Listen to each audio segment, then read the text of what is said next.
உடுமலை அருகே அமராவதி நகர் ராணுவ பயிற்சி பள்ளியில் ஆண்டு விழா மற்றும் அணிவகுப்பு நிகழ்ச்சி நடைபெற்றது. திருப்பூர் மாவட்டம் உடுமலை அடுத்த அமராவதி நகரில் மத்திய பாதுகாப்புத்துறை அமைச்சகத்தின் கீழ் இயங்கி வருகின்ற சைனிக் பள்ளி உள்ளது.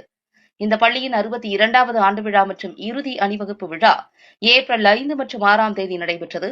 5ஆம் தேதி பள்ளியின் ஓவல் மைதானத்தில் குதிரை ஏற்றம், பாராசைலிங், சறுக்குதல், தற்காப்பு கலைகள், யோகா, ஏரோபிக்ஸ், லெசிம் நடனம் மற்றும் சிலம்பம் ஆகிய நிகழ்ச்சிகள் பெற்றோருக்காக காட்சிப்படுத்தப்பட்டன.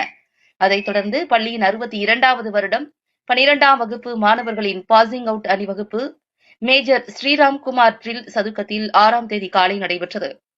அணிவகுப்பு மரியாதையை கோயம்புத்தூர் விமானப்படை நிர்வாக கல்லூரியின் கமாண்டன்ட் ஏர் கமடோர் விகாஸ் பாகி விஎஸ்எம் ஏற்றுக்கொண்டார். கேடட் கனிஷ் கண்ணா அணிவகுப்பு தளபதியாக இருந்தார். கேடட் எஸ் அஸ்வின் மற்றும் கேடட் எஸ் வி அகிலன் ஆகியோர் முறையே ஒட்டுமொத்த சிறந்த கேடட் மற்றும் சிறந்த ஒழுக்கத்திற்கான கோப்பையை வென்றனர்.